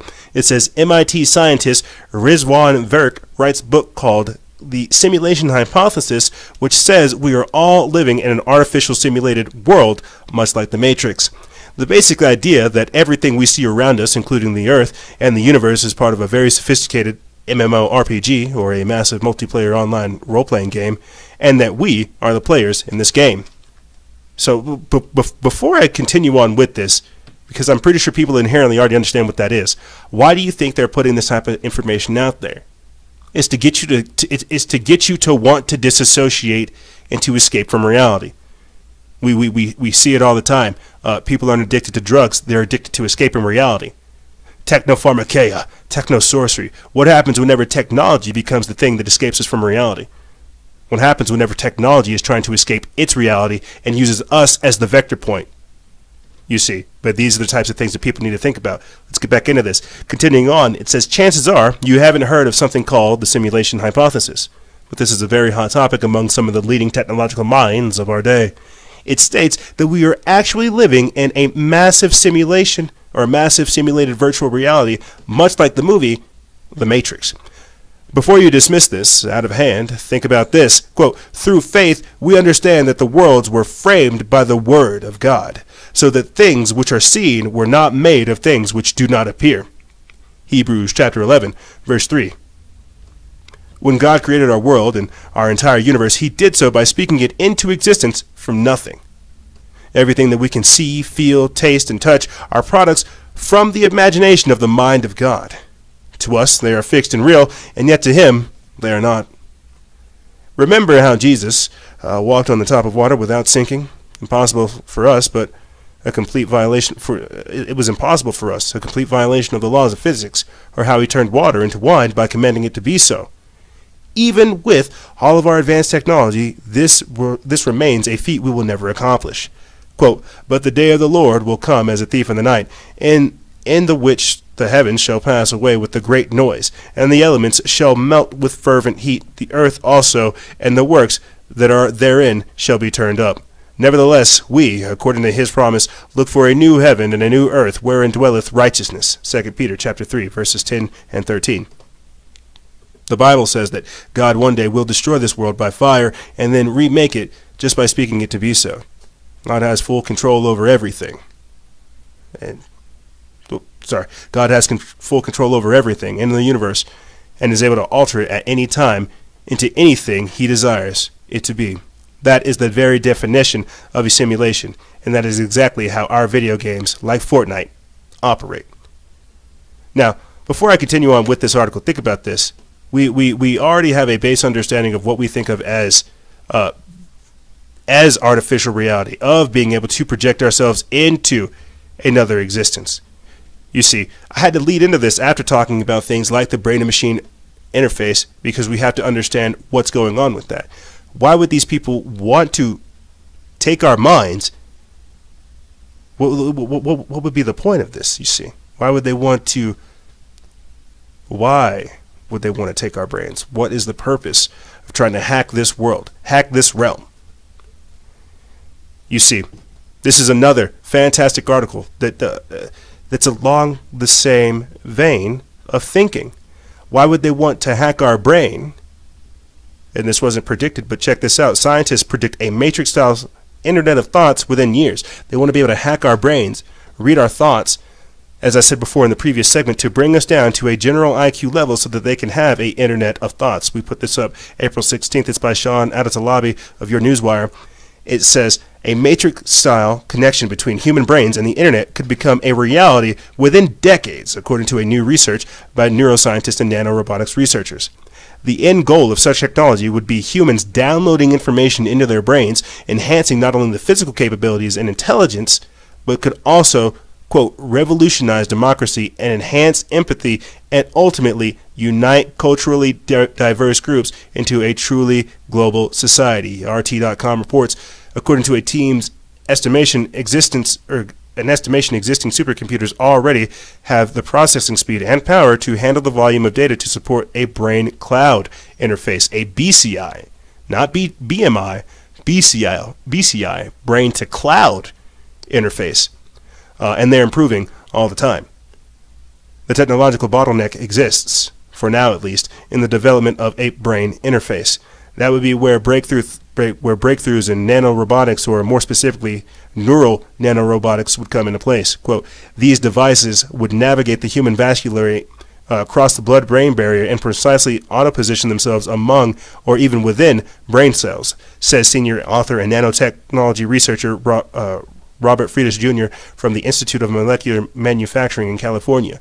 Quote, they would then wirelessly transmit encoded information to and from a cloud-based supercomputer network for real-time brain state monitoring and data extraction. The team also points to recent advances such as 2018's BrainNet, which we did a report on, which allowed 3 human players to interact with each other and play a video game with only their thoughts. Though somewhat primitive in relation to their lofty predictions, the researchers feel that such advances could lead to, quote, the future creation of superbrains that can harness the thoughts of thinking power of any number of humans and machines in real time. That's right. They want to be able to turn you into the collective consciousness. They want to be able to harvest your mind, take it from you. You see, an internet of thoughts, a brain to cloud interface. Think about that. Not brain to machine, but brain to cloud, where you're able to pull from not the information of your phone or Google or your local server, but from the cloud. That is the collective consciousness in its definition, on its face. So I just want to put this out there, because now we're going to start talking about things like the Mandela effect, timeline, CERN, dimensions, parallel realms, things of this nature. What would that look like? Having a collective consciousness, a bunch of people who are all wired together, all hopped up on something, trying to disassociate from reality, telling you, as I said before in the previous segment, to join us. Join us. Join us. You won't ever have to think again. You won't ever have to feel anymore. Join us. That's all they want. All it requires is that you abdicate your individuality. You see? And it starts with things like social media. It starts with wanting to be on the same side of this, of whatever this energy and this entity is. You see? Join us. Join us. But why would something want to hijack our brains? And what would happen once it did? It would try to make the conditions appropriate for it to manifest itself fully. You know, earlier this week, whenever I did that mini-cast with you guys, where I talked about the neural takeover, I had made a mention to the Mind Flayer, which is a D&D, another Dungeons and Dragons MMO RPG fantasy world reference. It's also featured in the TV show or the Netflix series Stranger Things, and they do a good job explaining it. The Mind Flayer essentially is an interdimensional or extra-dimensional entity that harvests the minds of hopeless slaves to carry out its bidding, so that the hopeless slaves can build the bridge so that the Mind Flayer can come into the reality, come into their world. So again, just imagine that. Imagine people who, the same way that they go to Starbucks, they just have a whole bunch of USBs in their heads, or they have their heads shaved on the side, or they have the chip in them. And you can just tell, yeah, they're communicating, but they're not communicating operating here in base reality. They're operating in the 1.5 reality, you see. And so, since we're moving into the 1.5 and we'll begin to talk about the spiritual world and how that plays a huge part in this, really truly think about what that looks like. What other, and the reason I'm trying to tell you guys to think in a completely different context and to assume a different perception, dimensional perception, is because there is a whole other world out there of knowledge that we are unfamiliar with. A whole other existence. People are familiar with things like the multiverse, the multiverse theory, the multidimensional being theory, and things like this, to where there's constant realities being created due to your choices, right? Even if that were the case, then that means that there is a whole nother existence right there waiting to be born, with its own set of good, bad, and evil. What I'm really trying to say is that through my own studies, I know that there are demons in spectrums of light, and that whenever these people are engaging with the 1.5 digital world that they'll be engaging with, they open themselves up for the spiritual world to take them over. This is why when you talk about things such as yoga and meditation, people immediately say it's demonic, because you're putting yourself outside of your body. Like astral projection, you're blissing out. You're tuning into Zen, right? Your body is open. Well, what would be the same thing if all you're doing is staying attached to Facebook all day? You would be in that trance state that I mentioned before. So easily something could come in and take you over. Something could come in and possess you. And let me tell you, gang, possessions are up. But let me get into this little meme, this spicy meme I made the other day. It says that physicists are searching for a mirror universe. They're trying to open a hole into a mirror universe. So we're not talking about CERN, believe it or not. We're talking about the Oak Ridge National Laboratory in eastern Tennessee trying to poke a hole into a mirror universe. And so we end up talking about this all the time, and that's something I find funny as well. I'll see if I can get that other article up for you guys. It's of the mirror universe, but it's also of people at it's the University of Chicago working on things like the Higgs boson, trying to figure out how it could be, how this type of information could be tied into the dark world. Right here, boom. University of Chicago, CERN, Stargate's Higgs boson discovery could be tied with portal to the dark world. Large Hadron scientists reveal a new plan to trap dark matter and says that the Higgs boson may be a portal to the dark world. So what happens when this is the world that we find ourselves in, beginning to discover mirror realities, mirror universes living alongside us? I'm always trying to explain to you the demonic hierarchy, the realms of spirits that are out there, the legion of demons. But what happens when we just start poking the bear, poking something, and we don't know what's on the other side. But here, let me get into this article. We put this up July 5th. It's by Paul Seaburn of Mysterious Universe. It says, if the mirror universe exists, upcoming experiments involving subatomic particles could reveal it. At Oak Ridge National Laboratory in eastern Tennessee, physicist Leah Broussard is trying to open a portal to a parallel universe. She calls it an oscillation that would lead her to mirror matter. But the idea is fundamentally the same. In a series of experiments she plans to run at Oak Ridge this summer, Broussard will send a beam of subatomic particles down a 50-foot tunnel past a powerful magnet and into an impenetrable wall. If the setup is just right and if the universe cooperates, some of those particles will transform into mirror image versions of themselves, allowing them to tunnel right through the wall. And if that happens, Broussard will have uncovered the first evidence of a mirror world right alongside our own. It's pretty wacky, Broussard says of her mind-bending exploration. The mirror world, assuming it exists, would have its own laws of mirror physics and its own mirror history. You would find a mirror version of yourself there. But the current theory allows that you might find mirror atoms and mirror rocks, maybe even mirror planets and stars. Collectively, they could form an entire shadow world just as real as our own, but almost completely cut off from us.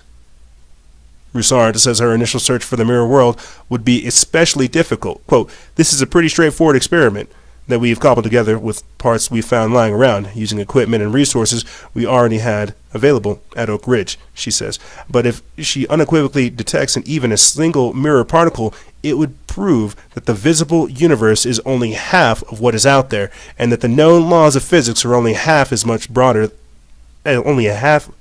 a much broader set of rules. Quote, if you discover something like that, the whole game changes. And that was said by Leah Broussard. Now, this next article I'm going to get into is talking about this particle, the mirror particle that she's using. It's not talking about the specific particle that she's using, but it's getting down to that particle level, looking at things like the Higgs boson, the dark world, how this energy, what we're tied into, how it has a whole nother existence, a whole nother state. And if there can be another you, well, do you have to have a body? What I'm trying to tell you guys is that we are really opening up Pandora's box, trying to understand the metaphysical. And these days, because we are using science and technology, advanced machines, to calculate these types of things, they will discover it. I've played for you guys the clip before, where they realized that with the Higgs boson, that's the matter, that's the glue that's binding everything together. So if they're trying to reach into the whole other reality, a whole other universe, what does this look like? I'm trying to paint for you a picture of what could come bleeding through, what type of information could find itself made manifest here. And I just want to say this too, really quick. If you guys haven't, please do so. If you guys haven't, go to our website and go to the podcast tab and go listen to parts 1 through 4 that I did with Adam Nix and JC Abbott of the Wayfinder podcast, Journeys of the Psychonauts. And in that actual series, fantastic stuff, awesome guys. And this is one of the reasons why I wanted to do a series like this. In that actual series, we talk about the importance of working interdimensional, extra-dimensional knowledge into this real world. When I'm breaking, and this will play a huge part in what we talk about in the next segment as well, when I'm breaking down why people are using psychedelics, hallucinogens, and so much more to manipulate your thinking to create the conditions necessary for demons to come in to fill you with forbidden knowledge, with dark knowledge, with occultic knowledge. It's because they are trying to, again, create the conditions so that they can bring them here. There is something on the other side of the veil. The fact that we even understand that there's a veil, that's powerful in itself. There is something on the other side of the veil, and it is trying to create a condition to work here. So I'll put that link in the description bar below for the Journeys of the Psychonauts that we did with Adam Nix and JC Abbott of the Wayfinder podcast. But let's get into this article right here from Skywatch TV, and then I'll play for you guys a clip of Jordy Rose of D-Wave Computers talking about how they know with computers, with quantum computers, how they're reaching into a whole nother universe to pull that information out. But let's get into this article. It's from Skywatch News. We put this up April 25th, It says, now that they've identified the Higgs boson, scientists at the Large Hadron Collider have set their sights on an even more elusive target. All around us is dark matter and dark energy, the invisible stuff that binds the galaxy together, but which no one has been able to directly detect. Quote, we know for sure there's a dark world and there's more energy in it than there is ours, said Lian Tao Wang, a University of Chicago professor of physics who studies how to find signals in large particle accelerators like the LHC.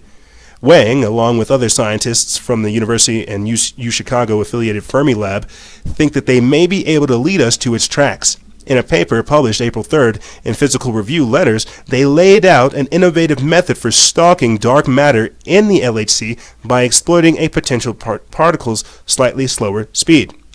While the dark world makes up more than 95% of the universe, scientists only know it exists from its effects.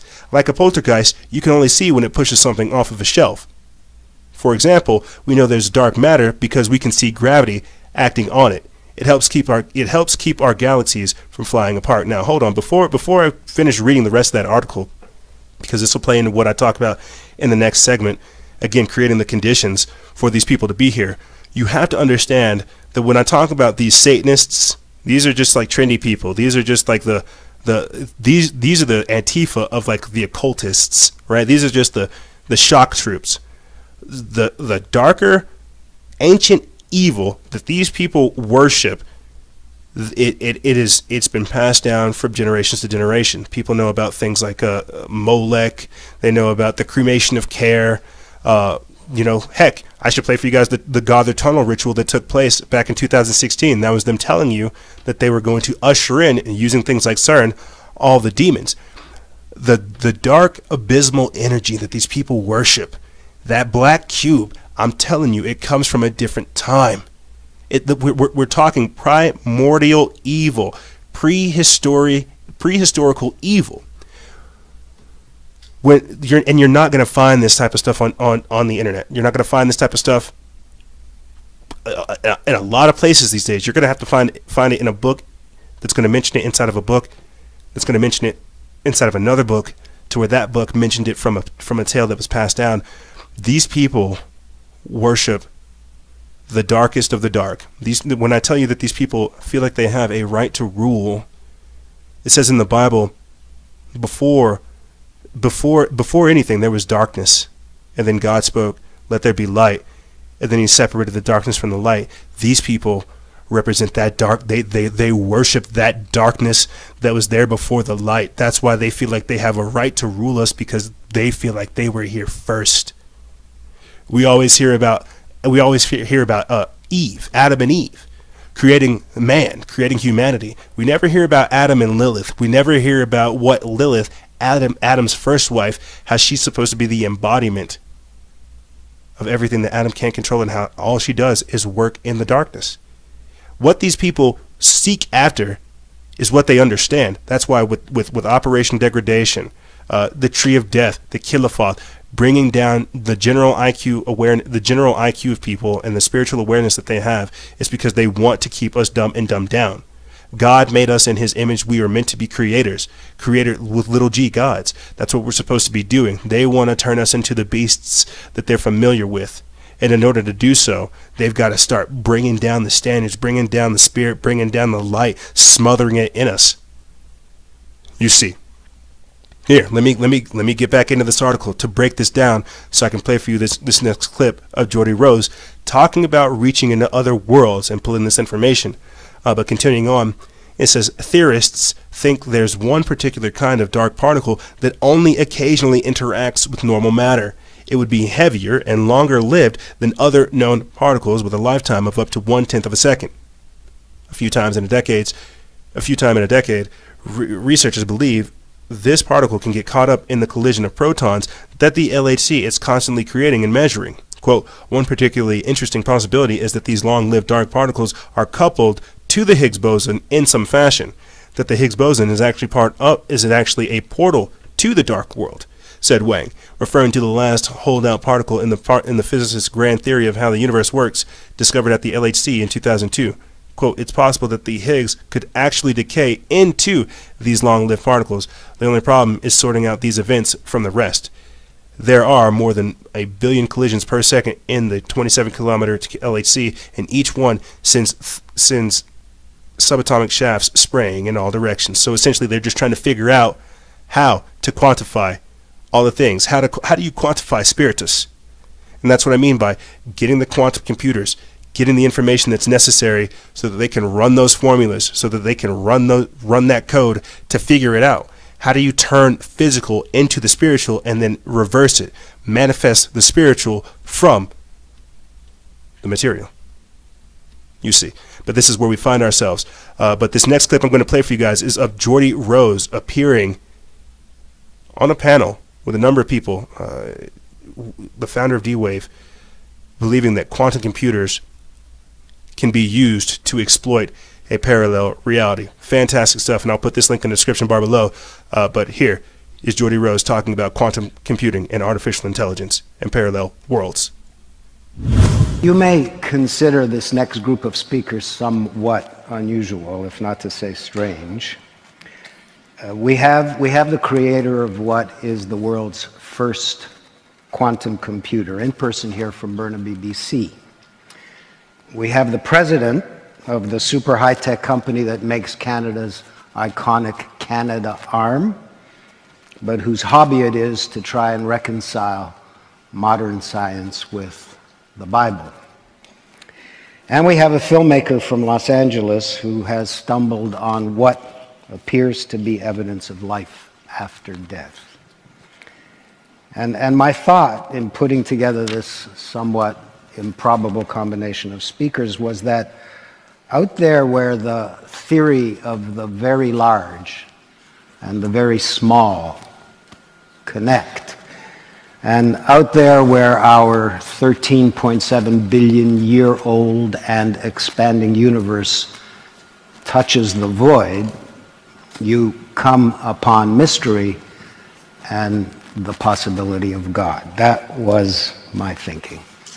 So let's begin with Geordie. Geordie, I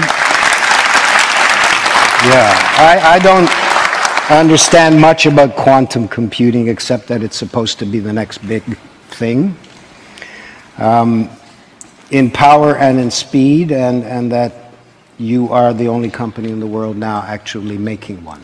Well, hopefully after this 17 minutes, you'll understand what they are and be excited about what you might be able to use them for. These are really big deals. They come in at about $15 or $20 million a piece. Something like that. And have been bought by major American research and corporations. That's right, correct. All right, Geordie. Thank you. Bye, everybody. So quantum computing is a very technical subject, and I'm not going to talk a lot about the specific details, of which I'm glad. I'm sure you're glad. But I'm going to try to give you an idea about what the kind of thing is that we build and why people are so excited about it. But I'm going to wrap that story in another story. How many of you have children? Let's see, hands. So it's almost everybody. So I have 3 children. The youngest is 4, the oldest is 8. And they're very different, but they share one thing in common. And the parents in the audience may, I suspect, have noticed the same thing.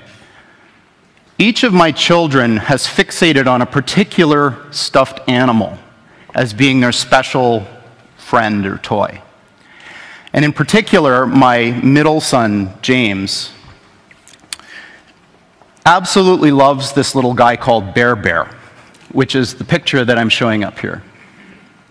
Bear Bear was a limited release Thai Beanie Baby, and there aren't very many of them that were made of his particular form. And one Christmas, I decided that it would be insurance policy to go and try to buy some more just in case something happened to Bear Bear. So I went on the internet and did a search, and I was only able to locate 2 others that were for sale, and I bought both of them. So now he has 3 of these little guys. But the reason that it occurred to me that this might be a good place to start is a conversation that I had with him last week. He wanted to sleep with his older brother, in his bedroom, and his older brother wouldn't let him. And he was very sad and despondent, and he was like, I'm scared, I don't want to. Okay. Yeah, sure, Vimeo. Yeah, just mess with our whole flow. Here we go. Sorry about that, I want to gang. sleep by myself. So, well, you've got Bear Bear. And he said to me, Bear Bear isn't real. And so I found this very intensely distressing for a variety of reasons that maybe you'll understand when I go through this.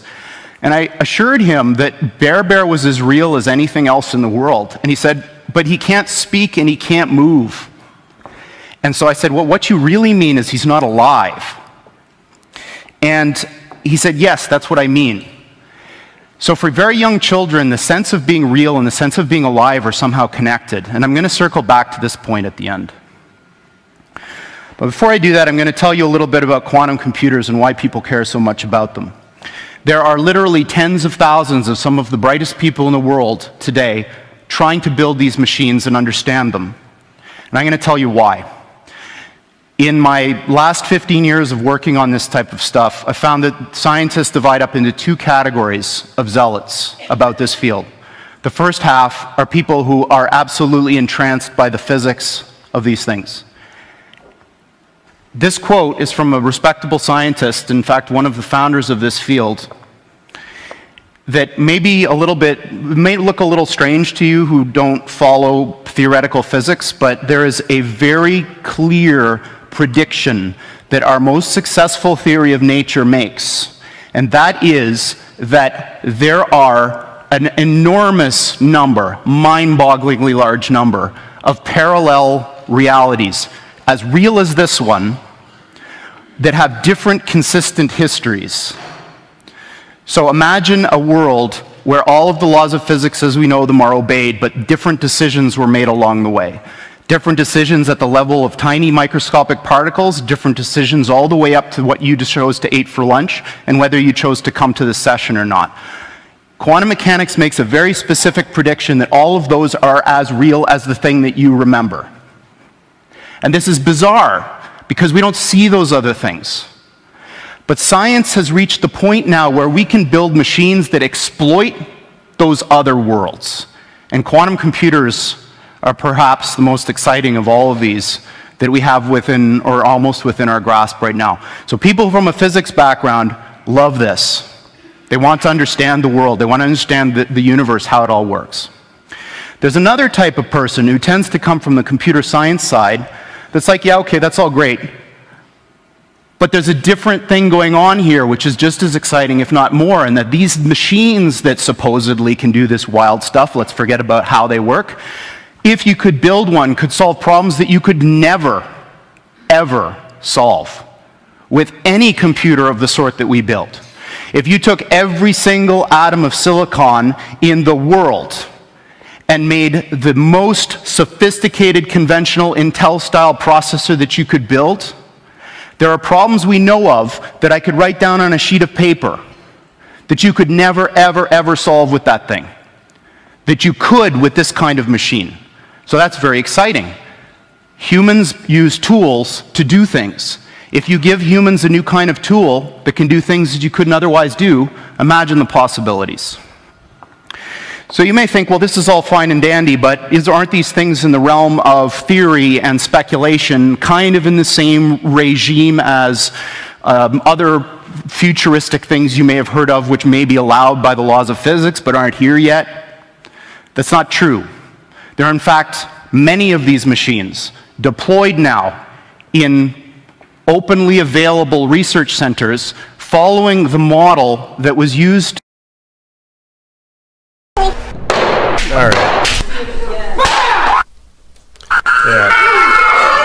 Yeah. So this is the ignorance that I'm up against. I'm going to go ahead and just cut that off there. I would definitely recommend you guys go watch the rest of that. It's about 11 more minutes after that point. But basically what he gets into is, like he said, exploiting parallel universes, parallel realities, reaching into other worlds to pull out that information so that they can solve problems here.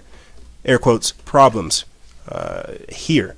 And so what we're beginning to understand is that there is a veil. Yes, there is something that keeps us here in this base reality, and that technology is being used as the crystal ball, as the vector point to reach into this other dimension, into these extra dimensions to pull information here. You see, this is Arcana Machina. This is techno-sorcery. This is harvesting the mind. This is using technology to calculate the known world. But I'll tell you what, guys and gals, we're going to take a quick break. And when we come back, we're going to finish out this episode talking about extracting Anima, eugenics, genetics, spirituality, integrating those interdimensional teachings, and how transgenderism, transhumanism, and all of that is being designed intentionally to usurp humanity and destroy reality. There's so much more that we're going to be getting into. But ladies and gentlemen, don't go anywhere. This is Freedom Faction on Factions of Freedom, and we'll be right back right after this.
And we are back. That's right. Glad I didn't scare you off. You know, when I put all this stuff together, I will be doing another or a revamped version here in the future, because all of this stuff is very, very crucial and very, very important. And there's just more that needs to be done, like these diagrams that I have here, more the notes that I need to compile to explain this in even further depth, because believe it or not, I've only scratched the surface. I've only scratched the surface. I had at least a 2 to 3 hour long pregame of trying to get my mind together, trying to get into the right thought patterns that are necessary to explain this type of information. And it's from reading articles to playing videos, it's not the same. So we will definitely be doing like a redux version in the future to explain this and more. Because I truly do feel like at a certain level we are repeating history, or we've entered this point in time to where indeed timelines are collapsing, and that we are reaching like a convergence point, and that so much history, future history, however you want to call it, so much is happening right now, and I think that's why we can feel it. I talk about it all the time, how we're entering a new age, and how they gave us technology, social media, to harvest that energy. And now they're going straight to the brain. They're like, give us the juice, give us the source. You know, they want to go right inside your brain to harvest that energy. But there's so much more that I've learned doing this, that the power of words have, that speaking things and doing real world action. There's so much more to our existence than just scrolling through it, that I didn't do a good enough job in explaining it. You see. So we will do a redone version in the future to go over more, because what we're going to be talking about with this one is things like eugenics, genetics, and how it ties into spirituality. You know, I'm trying to paint for you guys a picture of how majestic, how powerful, how magnificent, how magical, how strong we truly are, and the powers that are really at our disposal, but we just don't know, and we don't care. You know, and this is why I'm having to learn to pray for people, because I can't blame them. They don't know. They truly are ignorant. And because they've been in a state of ignorance for so long, they haven't developed the skills or the abilities to learn how to think for themselves, how to be more, how to do more, how to pull energy and essence, prana, whatever you want to call it, materia from that other world, and then make it happen here, because it's a very real thing, and you won't hear about it on Oprah. She gave you the secret, but that's not it. Let me tell you, that's not it. So let's get into this. Let's talk about this. You know, you've heard me allude to this throughout the entirety of this transmission. The extracting of the soul, the harvesting of the mind, and how there's multiple realities that we're tied into. The multi-dimensional human being, you see. How indeed that we are living in a matrix, that we are living in our own virtual reality. Where do you go when you sleep? You see.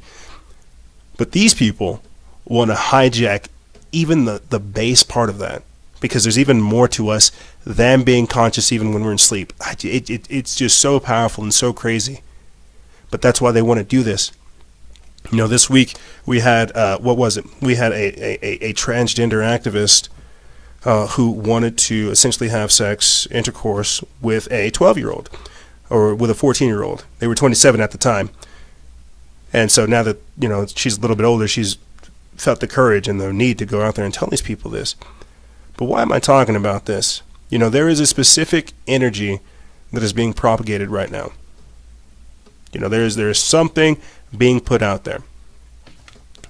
I've tried to allude to it throughout this transmission, of how we're opening up Pandora's box, how we're releasing the genie from its lamp, and how a lot of these things end up working as they either cause a bunch of chaos, or they put the person that opened the genie or the Pandora's box in the very thing that they're capturing.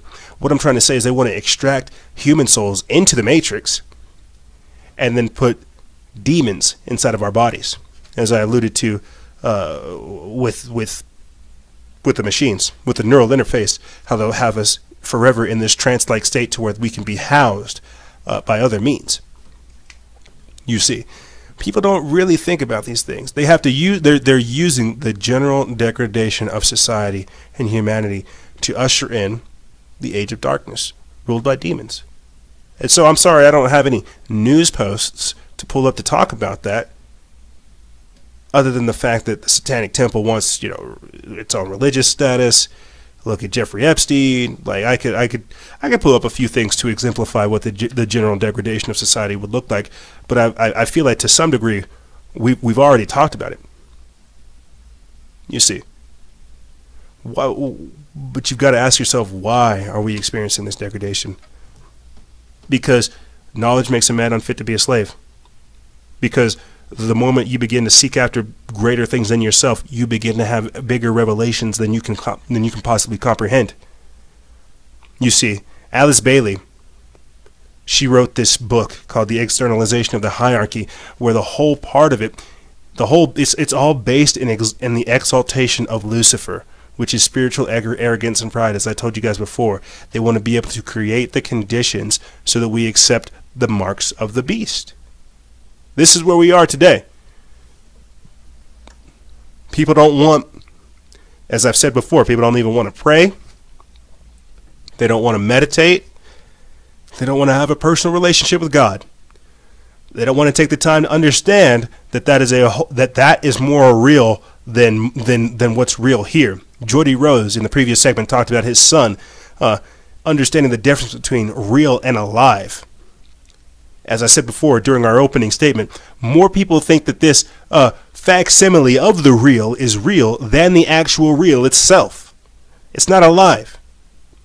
What has propelled you here to this point is more real than what I am saying. I am merely, as the vector point, trying to make the hyper-real, the supernatural, more normal than normal.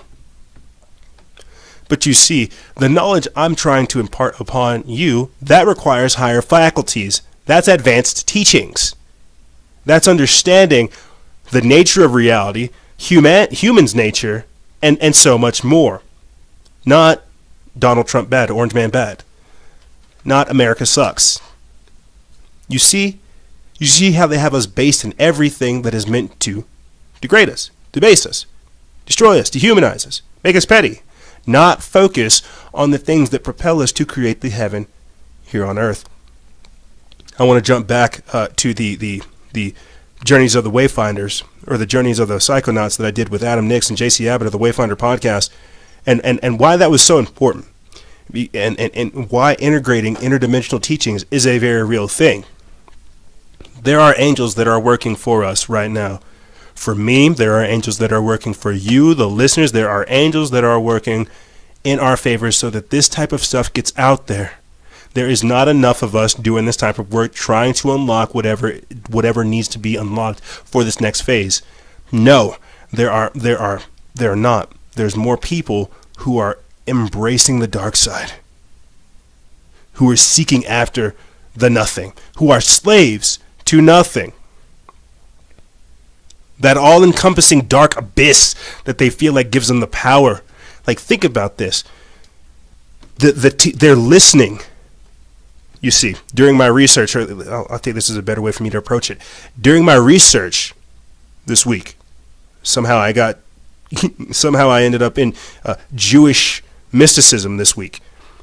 But discovering primordial evil, the darkness, really trying to understand this, I came across what are called the Nehemoth, or the Nehema, whisperers, or night specters. These are responsible for frightening sounds in strange places. They excite the mind and cause strange desires. This is why we're seeing so much body mutilation, because they want to make their physical body a monument, a temple to how they feel inside. When I'm over here, when I'm working out in the garden, doing yard work, reading, trying to take care of the health, cleansing the body, that's because I want my physical body to represent my spiritual body. When these people are mutilating themselves, sterilizing themselves, modifying themselves, They are trying to make the physical body appropriate for the spiritual body, you see. Your body is the temple. And if these people are savage and just wreck it, well then, what spirit do you think will be there? Not one that is after God's own heart. No, one that's just trying to be engaged in decadence. I mentioned earlier the how evil is evolving, you see. And this is, again, understanding the nature of your adversary. These people don't understand that evil, as it evolves, it's all-consuming, like the Ouroboros. It must consume itself. Because the seed of evil contains its own extinction. It will rot itself to death.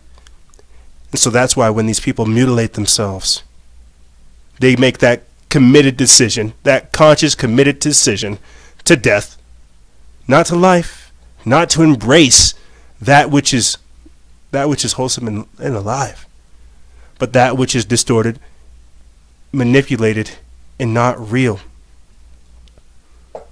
But because we live in a day, and this is why I'm trying to throw out sociological, psychological, emotional, spiritual, metaphysical, multidimensional, and all of this, the technocrats, they're not only scientists and engineers, they are also and technicians, they're also spiritualists and occultists. What I'm trying to tell you, these people worship that abysmal evil, that dark, primordial evil that was there before God split it. That's what they're trying to usher back in. That's what the age of darkness is. It's never knowing God. That's why they want us to be like them. That's why they say join us, even though they have no idea where they're going. They don't know the cliff that they're trying to bring everyone to. This is what I mean by the delusion and how it's so heavy and how it has consumed them. And if people don't take the time to recognize it, to recognize how evil is evolving, they themselves will be caught up in the tendrils of the darkness, consumed by it. You see. So when I'm talking about things like the journeys of the psychonauts over there on the Wayfinder podcast, you have to understand, and I'm saying that there are angels working for us, there are demons working for others. There are people who have had personalities incepted inside of them and they don't even know. I recently watched M. Night Shyamalan's third installment of that trilogy series, Glass. And he did his research with multiple personality disorder, dissociative identity disorder, and so much more. People don't understand that these incepted personalities are more prone and more susceptible to accept certain realities than the dominant primary consciousness. And so essentially you have people seeking after the darkness, subconsciously making and doing actions so that they can be in it. Again, unaware of the evil that they're entertaining. And in this actual series, we break down why it's important to have intention, have awareness, have understanding about what you're doing. Because when you step into this world, you're using a whole different part of you. You're not using the analytical, mathematical part of you, the scientific part of you. You're using a whole new body. This is why I'm trying to tell you that you have other skills, you have other abilities, you have other perceptions. You can do things. But because they just want you to say, Orange Man bad, did you like my post, what I posted on Snapchat and Facebook, you've been brought down to the level of a child. You've been brought down to the level of an adolescent, you see. The whole point is for them to remove your divinity, remove that hedge of protection that God has placed upon you. And if you willingly give it up, then there's nothing for them to protect. You see, I want to read from you guys just real quick. I should have covered this in the previous segment. What the Bible says about taking mind-altering drugs. Actually, I think that's for this segment. Funny how all that works. About taking mind-altering drugs and how that's the point. Creating the conditions. That's why they want to give you the drugs. I'm telling you, there is something else to the days that we are in. And if they're trying to have you escape from reality, well, what are they trying to put into you while you've escaped? Let me read this. This is from an excerpt I found in an article. I wish I would have kept the information in the link. But it says, LSD is man-made. It creates permanent changes to the brain. I consider them shortcuts, as people know. But it fosters and creates disassociation, going into those altered realms, which is the perfect state of mind for demons to inhabit. You see, the Bible indicates that drugs will play a major role in man's attitude and response to God in the last days. These are the last days. There is a direct link between drugs and Satanism. No one can take mind-altering drugs without demonic influence being upon their lives. The Greek word pharmakeia, which translates into sorceries, is in Revelation chapter 18, verse 23. This word means medication. The English word pharmacy is related to this word. Quote, "And the light of the candle shall shine no more at all in thee, and the voice of the bridegroom and of the bride shall be heard no more at all in thee. For thy merchants were the great men of the earth, for by thy sorceries were all nations deceived." Drugs are extremely deceitful. They never treat the problem, only the symptom. Now I want to read real quick that very specific verse. "And the light of the candle shall shine no more at all in thee, and the voice of the bridegroom and of the bride shall be heard no more at all. For thy merchants were the great men of the earth." Thy merchants were Bayer. Thy merchants were Monsanto. Thy merchants were Bill Gates. Thy merchants were Elon Musk. Thy merchants were Purdue Pharma, AstraZeneca. Thy merchants were whoever created the weed that you were created, the weed, the pills, whatever. They say that the light will shine no more in you. Why do I always try to reiterate to you guys how drugs are being designed to smother that light? The luminiferous ether, as said by Nikola Tesla. Because they understand that there is a spiritual, multidimensional, extra-dimensional aspect to what we consider the soul, and how that's where the magic happens. How that's what we build here. That is what I keep trying to refer to when I say the vector point, and how our mind acts as the computational base computer here, so that we can just create whatever that is, manifest whatever that is. Let me continue on with this, because it talks about the Greek word pharmakeios, not pharmakeia, but pharmakeios. It's a drugger, or a druggist, or a poisoner. The Greek word translates as sorceries in Revelation chapter 9, verse 21, and the sorcerers in Revelation chapter 21, verse 8, and chapter 22, verse 15. Quote, "Neither repented they for their murders, nor for their sorceries, nor their fornication, nor of their thefts. But the fearful, and the unbelieving, and the abominable, and murderers, and whoremongers, and sorcerers, and idolaters, and all liars shall have their part in the lake which burneth with fire and brimstone, which is the second death. For without are dogs, and sorcerers, and whoremongers, and murderers, and idolaters, and whosoever loveth and maketh a lie." The Greek word pharmakeios has a root, pharmakon, meaning drug, a drug or spell-giving potion. So let's just, and the reason we're talking about this when we should be talking about, transgenderism and transhumanism, or how it should be in that same vein, is how many people are underneath these hormone treatments, these gender reassignment treatments? How many people are smoking weed? How many people are underneath pills? Oxycodone, hydrocodone, Xanax, Lorries, fentanyl. Well, just the other day, we read to you guys just last week about that shipment of cocaine that came from J.P. Morgan. You see how they understood back in the day, the Greeks understood back in the day, that if you take these drugs, you will become numb, that you will essentially be underneath a spell, so that they can have the perfect conditions that are required to harvest your soul, to harvest your individuality, to take you from you. They want zombies. They want automatons. They don't want people to think, because a thinker can help liberate everyone else. A thinker can be a builder, and a builder can save everyone else. They want to extract your soul from you and turn you into a husk, a shell of who you formerly were. You see, I wanted to talk about things like designer babies, destroying fertility, forbidden sexuality, Aleister Crowley, Nephilim offspring, transhumanism, and so much more, but I think I'll save that for a future transmission where we get into things like the divine feminine, sacred masculine, lies of the sexual revolution, effects of wasted sexual energy, and androgynism, and why all of this is being pushed forth. You see, everything I'm trying to reiterate here to you guys is to show you how you are a divinely inspired being. And they don't want you to know these things. They just want you to be absorbed in this matrix where you're just another number, to where you don't tap into that amazing power called life.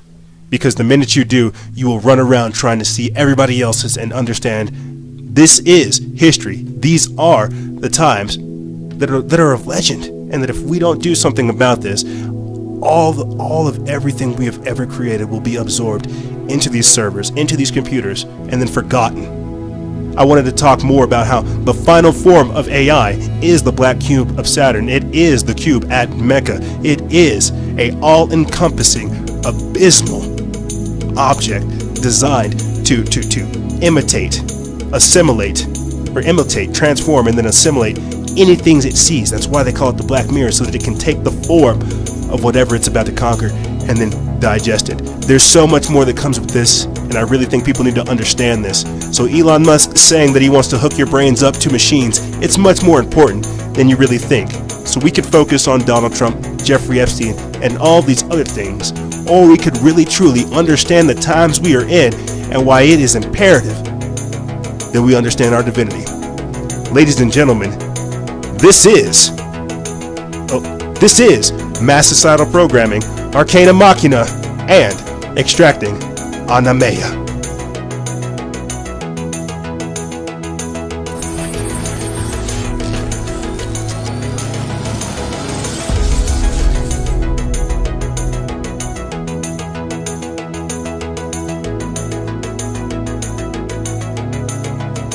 However, that's all I really have for you guys and gals. I know I jumped all over the place, and if you want like a more simple, not so crazy chaotic version of, what I'm doing, check out some of the mini-casts that I'll have in the description bar below. This episode kind of produced a lot of different content. I'll be sure to put as much as I can, PDF-wise, document-wise, in the episode article on our website. If you guys are curious for more, think about becoming a Patreon exclusive member where you can get access to our extra and exclusive content. There's so much more that we really are doing. I just wanted to end it by saying that I really think these people are trying to trigger prophecy. They know what they're doing. And while these times are happening, I think it is still imperative that we understand our divinity and the power that we have at our disposal. You see, there's so much majesty going on in the world that even whenever we do focus on all the evil, all we can really do is understand how the good just overwhelms it.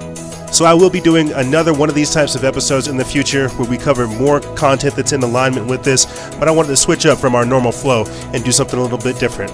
But like I said, guys and gals, that's all I really have for you. If you have any questions, feel free to email me. I'll have it in the description bar below. And as always, guys and gals, stay vigilant, expose lies, and share truth. This is Noisera, Freedom Faction, out.